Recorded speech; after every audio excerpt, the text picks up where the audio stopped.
오늘 네 번째 강의 창세기 10장부터 시작하도록 하겠습니다.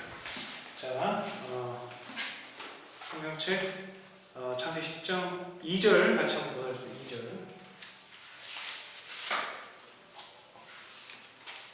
네. 10장 2절 보시면 야벳의 자손은 고멜과 마곡과 마대와 야완과 두발과 메섹과 디라스다.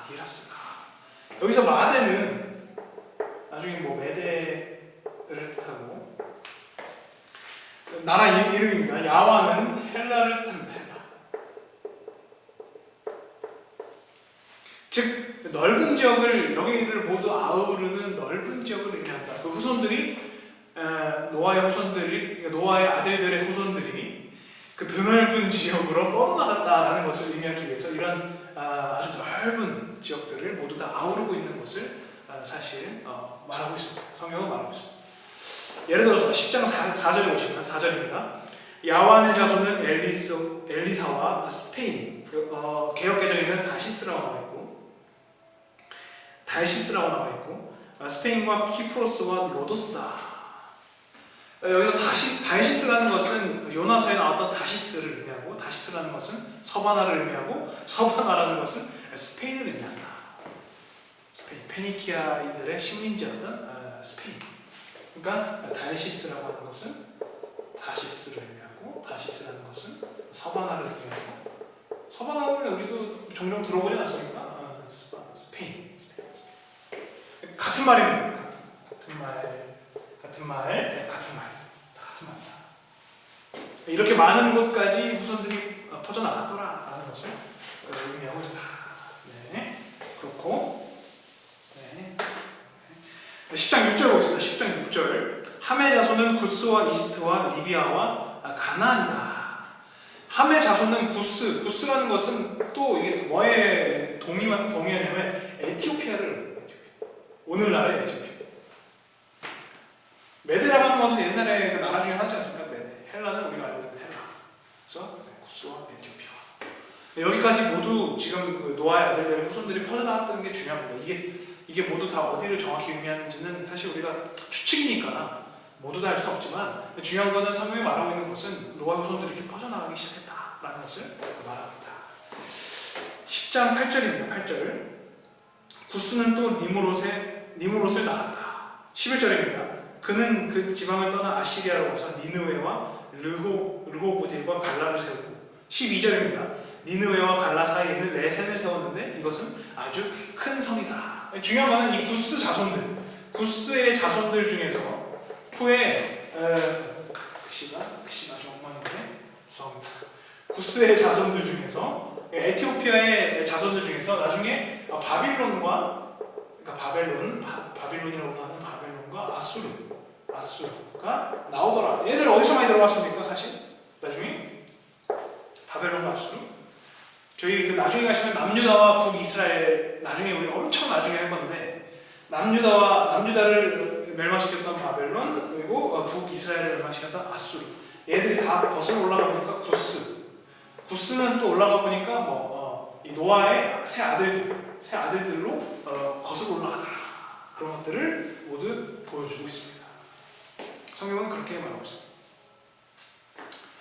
그래서 중요한 거는 이렇게 많이들 후손들이 퍼져나갔다라는 것을 창세기 10장에서 보여주고 있고, 세계의 족보가 이런 식이다라는 것을 보여주고 있다는 것이 10장이 품고 있는 함이라고 할 수 있습니다. 창세기 10장. 네. 넘어가겠습니다. 창세기 10장 넘어가서 11장.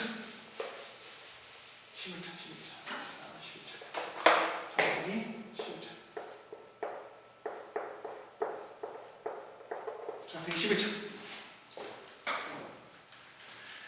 11장 2절입니다. 11장 2절. 사람들이 동쪽에서 이동하여 오다가 시날 땅 한 들판에 이르러서 거기에 자리를 잡았다.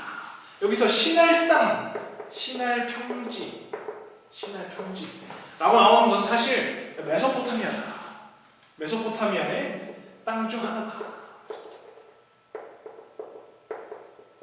의 평지 중 하나를 의미한다. 같은 말이다. 시날. 이 시나 평지라는 것은 메소포타미아의 넓은 평지 중에 하나를 의미하는 것으로 우리가 지금까지는 알아낸 것이 바로 이 부분인데 그렇습니다. 메소포타미아. 사실 메소포타미아라고 하는 것은 우리가 많이 성경에 나온 거지 않습니까? 사실. 그래서 아까 그 예전에 그 에덴 동산으로 흘러가는 뭐 네 가지 그 강의 물줄기들을 할 때도 우리 사실 메소포타미아라는 것을 하기도 했었고 그런 것처럼 성경에 자주 나오는 그러면서 문명의 근원이기도 한 문명의 4대 근원의 강 중에 하나이기 때문에 그런 것들을 우리가 알 수 있다. 네. 11장 4절 그들은 또 말하였다. 자, 도시를 세우고 그 안에 탑을 쌓고서 탑 꼭대기가 하늘에 닿게 하여. 우리가 지금 바벨탑을 하고 있는 겁니다. 제가 11장 이렇게 한 장으로 넘어갈 때마다 이제 그 큰 제목들을 말씀드리자면 사실 11장은 바벨탑이다. 바벨탑. 그 바벨탑에 대해서 어떤 사람들이 어떤 생각을 가지고 바벨탑을 세웠는지를 사실 보여주고 있는 건데 그래서 4절을 보시면 우리의 이름을 날리고 온 땅 위에 흩어지게 하자. 우리 이름 잘 기억해 두셔야 되는 부분입니다. 11장 4절 우리 이름. 나중에 12장 가서 바로 뒤에 12장 가서 이 부분이 등장하기 때문에 지금 잘 기억을 해두시면 아마 도움이 되실 겁니다. 11장 4절. 자, 11장 5절입니다. 주님께서 사람들이 짓고 있는 도시와 탑을 보려고 내려오셨다. 이게 뭘 의미하냐면 이게 내려오셨다라는 표현이 있지 않습니까? 내려오셨다. 이것은 즉슨 사람이 아무리 높게 이렇게 탑을 세워도 하나님의 눈에 잘 보이지 않아서 내려오는 듯한 그런 이미지를 성경이 그리고 있는 겁니다. 성경이 지금 하나님께서 내려오셨다. 이런 표현을 굳이 쓰는 이유가 하나님께서 물론 어디에나 계시기 때문에 굳이 내려오실 필요는 없지만 성경이 가끔 묘사를 할 때 하나님을 이렇게 뭔가 사람이 행동하듯이 묘사할 때가 있습니다. 성경의 묘사 기법 중에 하나인데 그래서 지금 바벨탑이라는 탑이 아무리 높아봤자 하나님에게서는 굉장히 낮은 탑이기 때문에 이걸 보러 내려오셔야지 겨우 보이는 그런 거였다라는 그런 의미를 표현하기 위해서 이런 표현을 씁니다. 성경이 자주 이런 표현을 특히 구약 성경에서 많이 쓰는 게 있는데 우리가 차후에도 많이 살펴보도록 하겠습니다. 자, 11장 7절. 자, 우리가 내려가서 그들이 거기에서 하는 말을 뒤섞어서 그들이 서로 알아듣지 못하게 하자. 11장 7절. 자, 오늘 글씨가 많이 안 좋은데 이해해 주시기 바랍니다. 11장 7절. 언어를 흩으시는 모습을 우리가 알 수 있지 않습니까? 이게 여러분 바벨탑 사건을 통해서 사람의 언어가 섞여서 사람들이 서로 말할 수 없게 됐다. 이게 우리가 알고 있는 사실인데 중요한 이거 너무 중요한데 어떡하지? 이거 중요한데 이게 11장 7절에 반대되는 사건이 있습니다. 반대되는 사건. 바로 오순절 사건. 아니 어떻게 바벨탑에서 언어를 섞은 거가 어떻게 오순절과 반대되는 사건이냐. 아무리 지금 오순절 교회에 있다고 하지만 너무 이게 어떻게 말이 되냐라고 생각을 하실 수 있겠지만 사도행전 2장 9절을 제가 읽어드렸습니다. 사도행전 제가 근거를 가져왔습니다. 자, 사도행전 2장 9절 제가 읽어드렸습니다. 2장 8절부터 읽겠습니다. 그런데 우리 모두가 저마다 태어난 지방의 말로 듣고 있으니 어찌된 일이요? 이게 무슨 말이냐면 7절 보시면 그들은 놀라 신기하게 여기면서 말한다. 보시오, 말하고 있는 이 사람들은 모두 갈릴리 사람들이 아니오. 이게 무슨 말이냐면 예수님의 제자였던 갈릴리 사람들이 오순절에서 성령을 받고 나서 방언이라는 걸 하는데 이 방언의 주된 쟁점이 뭐냐면 외국어를 말하기 시작한다. 이겁니다. 외국어로 예수님의 복음을 전파하기 시작한다. 근데 원래 사람들의 언어가 흩어져서 바벨탑 사건 때문에 언어가 흩어져서 뿔뿔이 서로가 서로를 못 알아듣는 지경에 이르렀지만 오순절 사건에 성령을 내려주심으로써 방언을 갖게 되고 그럼으로써 사람의 언어가 마치 하나였던 때처럼 사람들이 서로가 서로의 소통하는 모습들을 보여주는 게 바로 오순절 사건이다 라는 것을 우리가 대립적으로 볼 수 있어요. 이게 의미 있지 않습니까? 단순히 저 사람들 방언했네, 야 멋있다, 이게 아니라 하나님께서 인간들의 그런 완악함을 보시고 흩으셨던 것을 다시 성령으로 인해서 하나로 모으시는구나, 그게 바로 오순절이구나, 이런 생각들도 좀 하는 게 굉장히 성경을 제대로 보는 시각 중에 하나라고 우리가 할 수 있습니다. 11장 7절 굉장히 중요하지 않습니까? 그래서 자세히 보시면 제가 사도행전 2장 그 9절, 10절, 11절을 쭉 읽어드리겠습니다. 자세히 보시면 우리는 바데 사람과 메데 사람, 아까 메데 어디 있어? 아까 메데 기억나십니까? 메데 사람과 엘람 사람이고 메소포타미아에서 왔고 유대와 갑바도기아와 본도와 아시아와 부르기아와 밤빌리아와 이집트와 구레네 근처 리비아의 여러 지역에 사는 사람이고 또 나그네로 머무르고 있는 로마 사람과 유대 사람과 유대국 개종한 사람과 크레타 사람과 아라비아 사람인데 우리는 저들로 하나님의 큰 일을 방언으로 듣고 있어. 방언으로 듣고 있어. 이 말은 이때 자세히 그 성경의 언어라는 게 있는데 성경이 쓰는 표현이 굉장히 중요한데 지금 제가 방금 말씀드린 그 민족들이 뭘 의미하냐면 성경에서는 전 세계 모든 사람들, 전 세계인을 의미할 때 바로 그런 표현들을 씁니다. 성경의 용어 중에 하나인데 성경이 어떤 표현을 쓸 때 방금 제가 말씀드렸던 것처럼 외국인들을 쭉 나열하지 않습니까? 그게 곧 전 세계인들, 온 땅에 있는 사람들을 의미할 때 그렇게 표현습니다. 중요한 거는 바벨탑도 그와 비슷한 표현이 있고 바벨탑의 당시 상황이 그렇기 때문에 이걸 맞추어 보면 오순절은 바벨탑에 반대되는 언어가 하나로 모여서 방언으로서 예수님의 복음을 전파하는 그런 사건이었구나. 중요하다.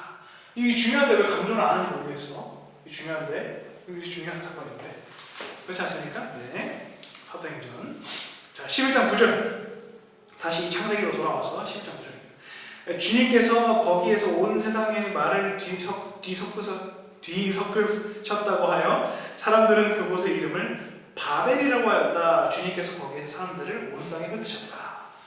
사실 그 바벨이라는 말이 외국어입니다. 외국어. 그러니까 외국어라고 하면은 그 히브리어가 아닙니다. 히브리어가 아니다. 우리 히브리어가 뭔지는 맨 처음 시간에 보지 않았습니까? 구약 성경이 쓰여진 원래 언어 우리가 히브리어로 알고 있습니다. 사실 히브리어로 알고 있습니다. 사실 히브리어. 물론 히브리어라는 것은 무슨 말이냐? 그 유대인들이 쓰는 언어입니다. 유대인들이 쓰는 언어. 오늘날에도 유대인들은 히브리어를 쓰지 않습니까? 대신에 성경에서 쓰는 히브리어와 조금 차이가 있긴 하지만 어쨌든 히브리어다. 중요한 것은 이 바벨이라는 표현은 외국어인데 이 외국어인 바벨을 히브리어와 비슷한 낱말이 있는데 그 낱말 중에 하나가 흩으시다. 뭐 이런 표현과 비슷하기 때문에 바벨로 불리지 않았나라는 그러한 얘기도 있습니다. 딱히 중요한 부분은 아니고 중요한 부분은 아니지만 바벨이라는 말의 그런 뜻이 외국어임에도 불구하고 유대인의 히브리어로 했을 때 비슷한 낱말이 있다. 그 비슷한 낱말의 뜻은 흩으시다라는 뜻이다. 굳이 이 부분은 뭐 외우진 않아도. 네.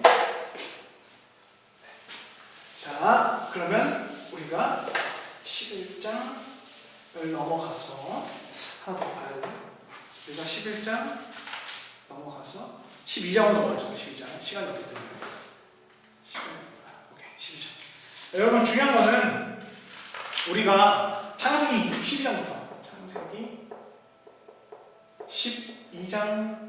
12장부터는 아브라함, 야곱, 요셉 이 세 인물을 주목하시면 됩니다. 창세기 12장부터는 아브라함에 대해서 합니다. 나중에 야곱하고 나중에 요셉하고 오늘은 아브라함입니다. 창세기의 두 번째 파트. 저희가 하지 않았습니까? 창세기 세 파트가 있는데 첫 번째 파트가 지금 끝난 겁니다. 창세기 11장까지가 첫 번째 파트. 그리고 창세기 12장부터 이제 두 번째 파트를 시작해서 아브라함과 야곱을 같이 보도록 하고, 이게 두 번째 파트고, 세 번째 파트에 요셉이 나온다라는 것을 우리가 알고 있습니다.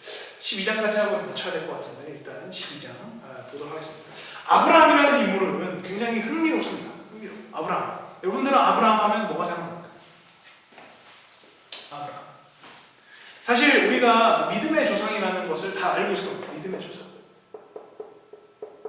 왜냐하면 히브리서의 표현 때문에, 히브리서에서 아브라함을 표현하고 해석할 때 믿음의 조상이다 라는 표현을 쓰기 때문에 아브라함이 굉장히 좋은 인물이다 라고 알려져 있지만, 맞지만 아브라함이 처음부터 그랬냐? 그건 아니다. 처음부터 그러지 않았다.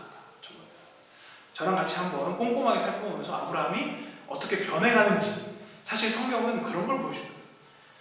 나약했던 인물이 어떻게 바뀌어가는지, 참 별로였던 사람이 어떻게 깨닫는지를 보여주는 게 바로 성경의 한 면모이기 때문에 아브라함이 어떻게 변하는지, 어떻게 믿음의 조상이 되고 있는지를 함께 같이 보도록 하겠습니다. 그래서 아브라함. 로마서 4장과 히브리서 11장을 보시면 아브라함을 믿음의 조상으로 표현하고 있다라는 것을 사실 우리가 신약 성경에서도 볼 수 있습니다. 12장으로 넘어가겠습니다. 12장. 손에 물기가 없어서 이렇게 안 넘어가네. 손에. 자, 12장 1절. 자, 아브라함. 자, 12장 1절. 읽겠습니다. 주님께서 아브라함에게 말씀하셨다. 너는 내가 살고 있는 땅과 내가 난 곳과 너의 아버지의 집을 떠나서 내가 보여줄 땅으로 가라. 여러분, 이 당시가 어떤 사회입니까? 족장 사회라고도 하고 시족 사회라고도 하는 굉장히 가족 중심의 사회입니다.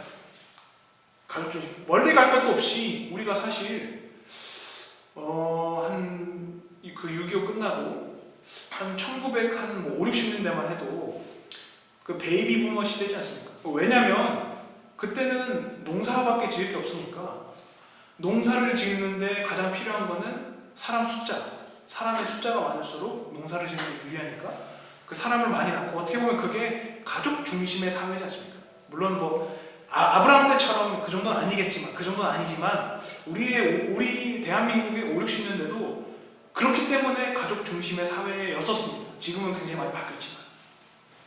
그런 것처럼 이 당시는 하물며 이 당시는 얼마나 심하겠습니까? 족장, 시족을 중심으로 해서 가족 중심의 단위의 사회였다. 근데 그런 아브라함에게 본토 친척 아비집을 버리고 가라 라는 것은 하나님께서 아브라함이 기댈 수 있는 모든 것들을 다 던져버리고 가라. 너가 의지할 수 있는 인간적인 것들을 다 버리고 아예 가버려라. 그럼으로써 하나님께서 도우심을 주겠다라는 그런 말씀을 하시는 겁니다. 하나님의 도우심. 나의 도우심이 나오려면 너가 그 도우심을 받는 상황이 있어야 되니까, 그 상황은 바로 본토 친척 아비집을 떠나는 것이다.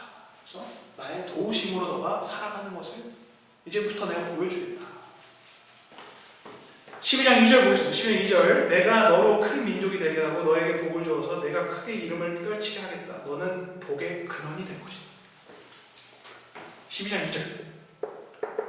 여러분, 이게 제가 아까 11장 4절 기억하라고 한 거 기억나십니까? 11장 4절. 제가 다시 한번 읽어드리겠습니다. 11장 4절. 바벨탑이었는데 그들은 또 말하였다. 자, 도시를 세우고 그 안에 탑을 쌓고서 탑 꼭대기가 하늘에 닿게 하여 우리의 이름을 날리고, 우리의 이름을 누가 날립니까? 우리가 날린다. 우리가 우리의 이름을 날린다. 근데 12장 2절은 뭡니까? 12장 2절? 12장 이런 뭡니까? 내가 너로 큰 민족이 되게 하고 너에게 복을 주어서 내가 크게 이름을 떨치게 하리라. 누가 합니까? 하나님이 하십니다. 내가 너의 이름을 크게 떨치게 하겠다라는 게 바로 아브라함의 관점이고 우리가 우리의 이름을 떨치게 하겠다는 게 바로 바벨탑의 관점입니다. 믿는 자와 믿지 않는 자의 차이는 바로 이런 부분에서 옵니다.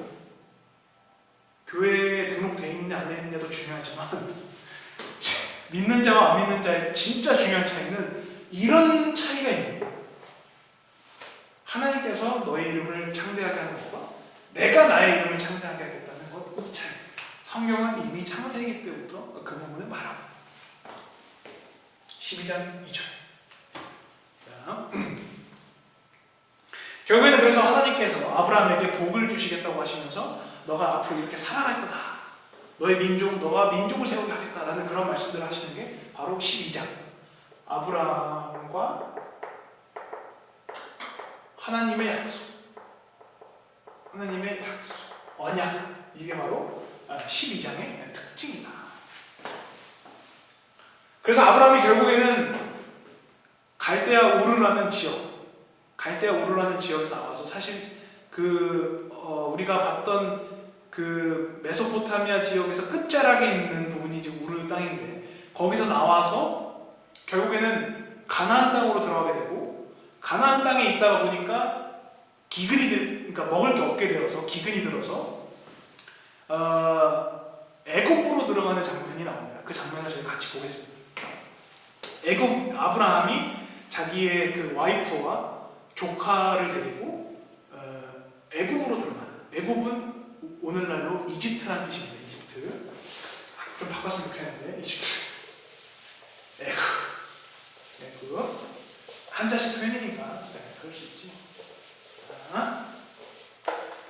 자, 12장 13절. 이제 애굽으로 들어갔습니다. 아브라함이 가족들을 데리고 애굽으로 들어갔는데 12장 13절에 이 사건이 터지는데 아브라함이 지금 자기 와이프인 사레한테 뭐라고 하냐면 그러니까 당신은 나의 누이라고 하시오. 그렇게 하여야 내가 당신 덕분에 대접을 잘 받고 또 당신 덕분에 이 목숨도 부지할 수 있을 것이오. 여러분 이걸 우리가 많이 놓치는데 이게 지금 뭔 말하는 거냐면 자기 부인에게 가서 처녀인 척 하시고 결혼 안 한 척 하시고 애굽 왕에게 가서 마치 그의 부인이 되시오. 그러면 내가 살 것이오. 지금 이게 상상이 되십니까? 이제 애굽에 갔는데 애굽에 왕이 있으니까 이 왕이 분명 아브라함의 아내를 아름답다고 할 게 뻔하니까 차라리 그러면 애굽 왕이 나를 죽이고 당신을 빼앗아가는 것보다 우리가 결혼했다고 하지 말자. 우리가 차라리 누이라고 하자. 우리가 남매라고 하자. 남매라고 하면 나는 살려주고 당신은 그냥 애굽 왕에게 가면 되니까. 그럼 우리가 살 수 있으니까 그렇게 합시다. 이게 지금 남편이 할 소리입니다. 남편이 자기 아내한테 할 소리예요. 이게. 지금 아브라함이 그런 꾀를 내는 겁니다. 꾀를 내는 겁니다. 이 꾀야, 꾀. 우리가 이 부분을 많이 못 짚고 넘어가는데 왜냐면 당시 쓰여진 창세기의 표현을 고지못대로 받아들이지 못하니까 그런 건데 지금 이 표현을 보면 지금 아브라함이 꾀를 낸 겁니다. 당신이 나 대신에 가라. 그러면 나는 살겠다. 이런 상황입니다. 자기 아내를 희생시켜서 당신도 살고 나도 살자. 중요한 건 뭐냐면 성경이 그럼 이걸 왜 기록했을까? 이 아브라함의 부끄러운 면. 이거 부끄럽지. 이 남편이 할 소리야. 이거 부끄러운지 이거 부끄러운 면인데. 굳이 이거 성경을 왜 기록했을까? 성경에 말하고자 하는 것은 아브라함이 어떻게 바뀌는지를 이제 보여주려고 하는 겁니다. 하나님께서 그를 갈대아 우르에서 부르셨지만 그의 진면모는 그의 액면가는 굉장히 사람으로서 별로다. 그리고 사람으로서 별로만인 게 아니라 이게 지금 뭘 의미하냐면 하나님의 도우심을 전혀 고려하지 않는 겁니다. 하나님의 도우심을 고려하지 않았다. 만약에 아브라함이 진짜 믿음의 사람이었으면, 예전부터 믿음의 사람이었으면 애굽으로 갑시다. 우리가 먹을 게 없으니까 애굽으로 갑시다. 근데 만약에 당신을 죽이면 어떡하죠? 하나님께서 우리를 지켜주시고 민족을 이루게 하신다고 하셨으니까 믿고 갑시다. 믿고 가면 어떤 일이 일어나겠지. 이게 원래 하나님께서 바라시는 모습이었을 텐데 아브라함은 꾀를 부려서 부끄러움을 당하게 하는 그런 모습을 보여줍니다. 굉장히 이게 아브라함의 안 좋은 모습이다. 12장 13절은 아브라함의 치욕과 같은 겁니다 하는 것을, 이거를 다들 강조를 안 하시는데 이게 중요한 부분입니다. 그러자 12장 17절 보시면, 아마 19절까지 하고 끝내겠습니다. 12장 17절 보시면 제가 읽어드리겠습니다. 그러나 주님께서 아브라함의 아내 사레의 일로 바로와 그 집안에 무서운 재앙을 내리셨다. 하나님께서 개입하신다. 아우 얘야, 너 아무리 그래도 그렇지 너 아내한테 그게 할 소리냐 하면서 하나님께서 아브라함의 일에 개입하신다. 하나님께서 사례를 지키시는 그런 장면이 12장 17절에 나오는 것을 알 수 있습니다. 굉장히 중요한 건 개입하신다.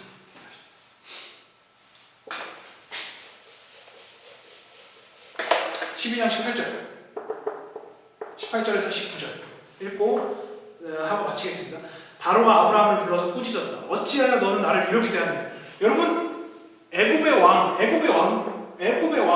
지금 바로라고 표현되어 있는데, 바로라고 하니까 바로도 어이가 없는 게 아브라함에게 아니 어떻게 당신의 누이라고 하냐.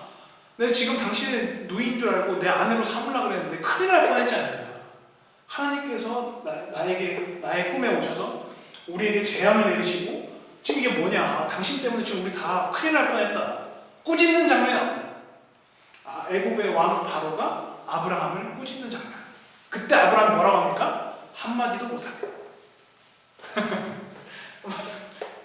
왜냐하면 자기가 잘못했으니까.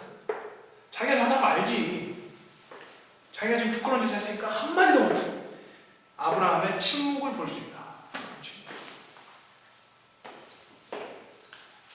중요한 것은 12장에서 우리가 알 수 있는 것, 12장에서 아브라함이 보여주는 것은 하나님에 대한 신뢰가 전혀 없다.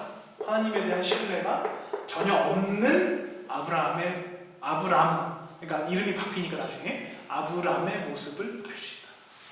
신뢰가 전혀 없다. 하나님에 대한 신뢰가 없다. 여기까지 12장을 마치고 4강을 마치도록 하겠습니다. 그리고 우리가 13장부터 다음 시간에 같이 보도록 하겠습니다. 감사합니다.